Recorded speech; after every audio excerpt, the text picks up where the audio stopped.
So I'm sure everybody knows by now Chip Kelly and the Raiders have parted ways. So, after the debacle of the Cleveland Browns game, couldn't move the ball, couldn't run the ball, couldn't do anything.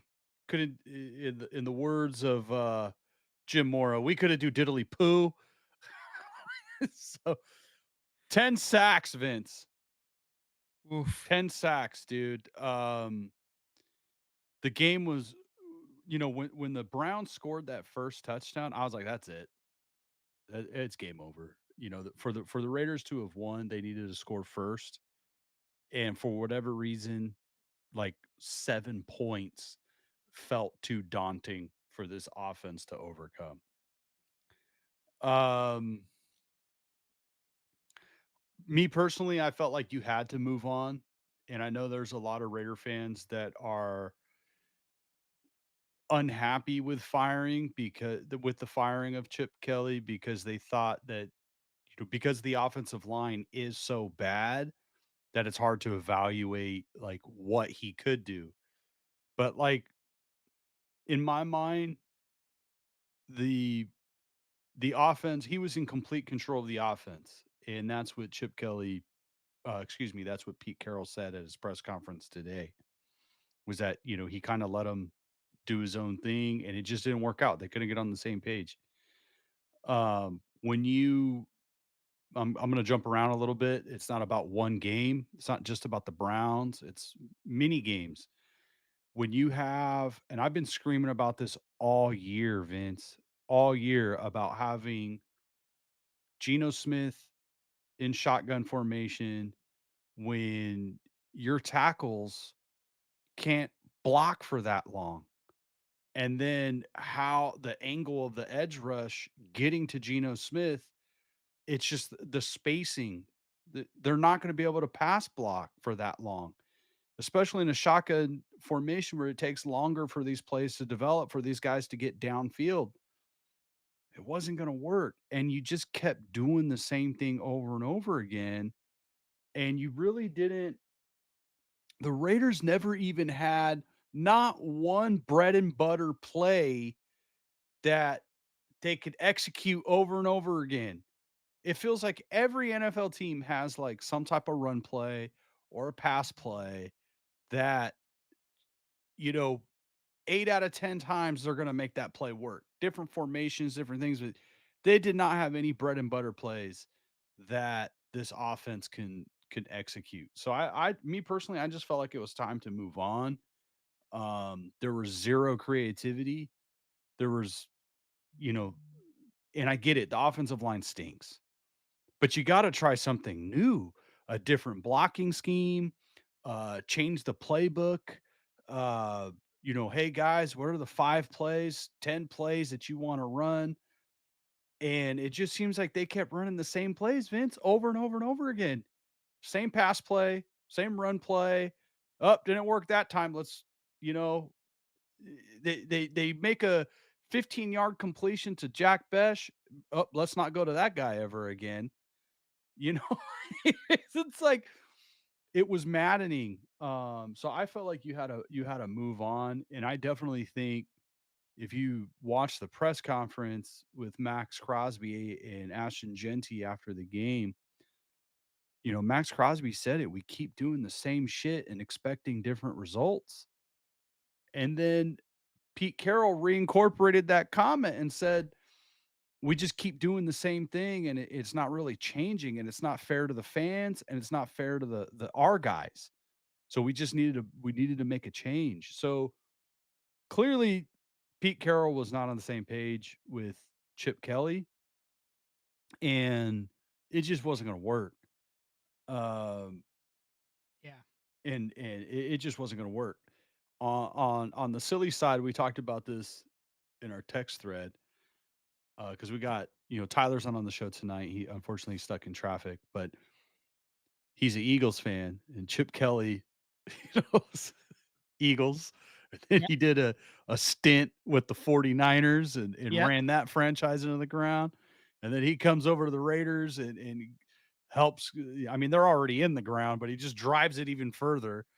Mhm. But the silver lining we were joking around about is, you fire Chip Kelly and the Eagles, Howie Roseman ascends and the Eagles get a couple Super Bowls and then you clear house the 49ers and eventually you land on Kyle Shanahan and Jim Harbaugh and things get a little better, right? So hopefully the silver lining is we hired Chip Kelly and it only took 11 games. We got rid of him and maybe we start to rebound after that. Maybe that's the secret sauce we needed is just hire him and fire him. And now we're Well, we're off Al to the also, races. each stint is shorter than the last as well, because I believe it was 2 seasons in Philly. It was only 1 I season, think it was 2 plus, right? He it got was a fired it during may his have third been season. yeah, it may have been into his 3rd season he got fired, but, yeah, he can, Tyler can correct us, if we're wrong on that one, but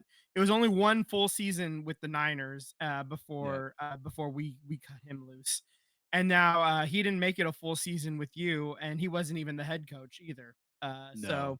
he may have been the highest paid offensive coordinator, but he was still a demotion in title, and then also didn't get the full season there. So I don't know. He keeps losing ground and then also losing time as a person with control. So and yeah, I don't know. Um, I mean, it as is kind as of yeah. I don't know. as the Raider fans, right? We knew from last season the offensive line had some work to do. They had a couple young guys, but we knew they needed work. Raiders front office, and this is on the front office too, but the front office was in Indianapolis at the scouting combine. Pete Carroll and Spy Tech, they all said, we actually really like the players on the offensive line. We saw some potential. We saw them getting better. And we feel with our coaching, with our philosophy, they can actually ascend. We didn't see that. They regressed. The offense regressed. Mhm. And that to me is where it's unacceptable. Where as soon as you started getting these guys into OTAs and then you get into training camp and you start getting a couple weeks of training camp and then into preseason, and Chip Kelly being the experience that he has, and this is on Pete Carroll, and this is on his son Brennan Carroll, the offensive line coach, to not recognize early in spring training, like, hey, these guys ain't getting it. These guys are you're the pros. You're supposed to be able to assess if these guys are going to be able to execute on the offensive line. You mean to tell me that they look like Hall of Famers in practice and communication is on point and everything is great, but then when you get into regular season, all of a sudden, like, no, that's nothing works like that. These issues are happening throughout, and they should have known what they had throughout offseason, training camp, and so on and so forth, and they didn't. So that's on all of them. That's John Spytek. That's the top down.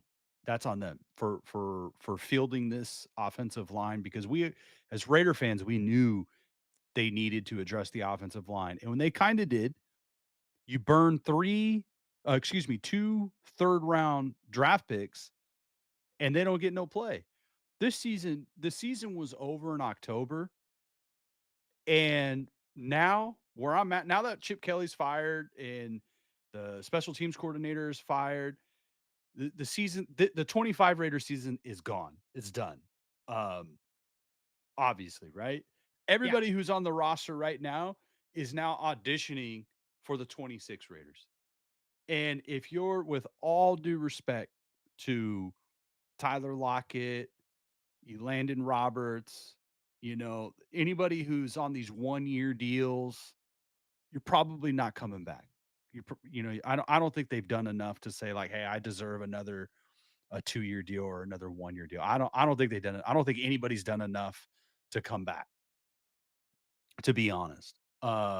If you let Robert Spillane, Trayvon Moreg, if you let some of your free agents walk who were much more productive, you let them walk because the claim was, hey, they were.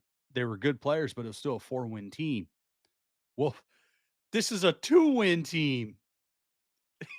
These guys are contributing to a 2-win team. Why bring them back? Um, so for me, it's why aren't you letting the young you burned a second round draft pick on Jack Besh. You burned 2 third-round picks on offensive linemen, and I get it. One guy came from William and Mary, a smaller school. So, he may not be ready because it is a smaller school. It wasn't against premier talent. But Caleb Rogers he's like a 5-year, he's like a 5-year college player or 6-year college player because of the COVID year. So he got an extra year and blah, blah, blah. So he's played a lot of college football games. That's the one guy in the draft that should be able to step in, and you should I don't want to say easily and quickly, but you should be able to assess, is this guy going to be a dude for us going forward? Because you need to find out now. You need to find out, is Jack Besh going to be a number 2 guy or number 3 guy or number 1 guy? You need to find out. So you really got to start playing these younger guys. There's no point in playing Tyler Lockett at wide receiver when you have 2 young wide receivers and even Tre Tucker, who I'll say is a younger wide receiver. Like, there's no point in playing these guys because a win, I get it. You want to play for pride. You want to play for your teammates. And I'm not asking those players to tank. I'm not asking them to give up games or take a knee. And if you got an opportunity to score a game-winning touchdown and just take a knee at the goal line, I'm not asking them to do that. But there's no point in playing those certain veterans that are not gonna be here. There's no Absolutely. point. There's no point. There's seriously no point. Right now, it's audition season. You need to assess who's gonna be a 26 Raider, and, like, honestly, Vince, you got Max Crosby, Brock Bowers, Ashton Jeanty, maybe AJ Cole, the punter, maybe Colton Miller, the tackle, and I know he's been dealing with injuries the past few years, but you got 3 to 5 guys that are like locks at a position and that would probably start on other NFL teams. Like, outside of that, no other player on this roster do I really see. No one on the offensive line. No one on the you got a offensive line of backups. And the fascination with Alex Kappa that this offense had, that the whole year, Vince, we heard Meredith is the best center on the roster. And then, okay, JPJ gets hurt, but then you move Meredith to guard and put, you know, Putnam at center, and you don't assess the third round pick. And then you bench him, and then Meredith gets hurt. So you put Putnam back, and then you put Alex Kappa, who's just awful, back at center, in at center, who in the post game interview, the reporters asked Alex Kappa, "When did you last play center?" And he was like, "When I was a rookie in the NFL in preseason." So this guy is not even a center. So Ugh. it's just very frustrating. And last week I was asking myself this, right? Where do we go from here? I still don't know because there's no identity.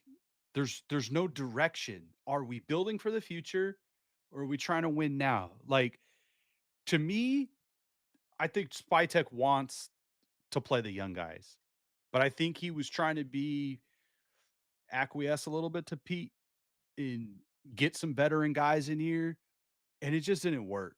And I don't I don't know if Pete comes back next year. I could in one scenario, I could see him coming back with some big changes that we're going to play young guys, we're going to build the roster, and you're going to try to compete, but we're not going to have a whole lot of veterans. We're going to turn this roster over. We're going to see a bunch of young guys. And I don't know if he wants to do that. So it might be, that's the direction we're going. We would love to have you, but if you're not on board, then this is where you exit the bus. And so I'm 50-50, man, because I really like Pete. I really like Pete Carroll. I really like how he speaks. I really like the messaging. And maybe there's a little bit of member berries in there of what he did with Seattle and what he did with USC, but it's just a rudderless ship right now. And the Raider Nation they're impatient. It's been 23, 24 years since this team has been a consistent winner, and that Super Bowl year, man, when they lost to Tampa Bay, that's a long time ago. I mean, when I go on Reddit, when I hear other radio shows and I listen to other podcasts and I hear people talking, there's people they've never seen the Raiders good. They've never seen the Raiders go to the playoffs back to back. They've never seen Rich Gannon play. Like, you Yeah. know what I'm saying? Like that's where we're at, man. And this is seriously like I was telling a coworker today, this is a bad miracle. This is a bad miracle on how bad the Raiders franchise has been for decades. Decades, Vince, that they've been historically bad. And when 49er fans and other fans that I talk to, they tell me, "I feel bad for you, bro. I feel bad for you as a Raider fan." Like, Mhm. and they're like, it's not even funny anymore. It's not. Yeah, Like, you're it's like on like, you're on Arizona Cardinals territory right now, man. dude, Like it's you're in Tennessee the Titans Raiders, territory. Raiders, Brown, but like Browns, that's where Bengals, you're like at. That's yeah, where you're at. I mean, at least now the Bengals, you got Joe Burrow. I know there's injury stuff, yeah, but you got the wide receivers. Like there's something to hold on to. The Browns, you got Miles Garrett. There's something to hold on to. yeah, Feel like outside of Max Crosby, yeah. so I don't know where we go. I'm still at a loss of where do you go? Um And I'm looking at it too, how long is it gonna take to get the quarterback in, to get the offensive lineman in, to get wide receivers in, to keep the defense going? I mean, how long is it gonna take to really flip this thing around? You're talking another 2 to 3 years? I'm speculating, right? By that time, in 2 to 3 years, Matt Crosby could be on the decline, and he's going into, year 10, 11, 12, Yeah. it might be time to replace him. And then what if Brock Bowers says, he's coming up on the end of his rookie contract and he's like, Yeah. fuck this. And then you got Genty the year after where he looked, I think the talent is there. It's everything around him fell Genty. And, you know, he says, no, fuck this, I'm out. You know what I Yeah. mean? So If you it's don't just have a been quarterback and historical a things, coach, historical failure. yeah. And I don't know, man. I know that's a long vent, but it's it's a sailboat and there's no wind. And there's no oar, there's there's nothing to paddle. I mean, it is I don't know where you go. I mean, and I know there's been teams that have flipped it around and turned it around very quickly.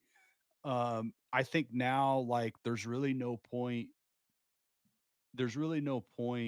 unless Pete Carroll's coming back, there's no point to play Geno Smith. Like, there's no point, why risk him getting hurt? Because this is not gonna be your offensive coordinator. So there's really no point to play a lot of the veteran guys. You brought back Um, Greg Olson, right? well, he was the quarterback's coach, and now he's promoted to the OC play caller, which Yeah. Yeah. alright, actually, I was hoping they were gonna promote the tight ends coach because there's rumors that he could be a offensive coordinator. So a lot of people compare him to the path of what Ben Johnson. Obviously, he needs to prove it, but The offensive coordinator with Detroit was fired, and Ben Johnson was the tight ends coach. Yeah, yeah, And yeah, yeah. then he took over and he brought a new wrinkle to the game, and the offense improved in a Mhm. a year that was going nowhere, Yeah, and then he yeah, gets yeah. the full-time job, and then so on and so forth, right? A lot of people compare, I'm blanking on his name right now, but a lot of people compare that coach to that trajectory that he's very creative.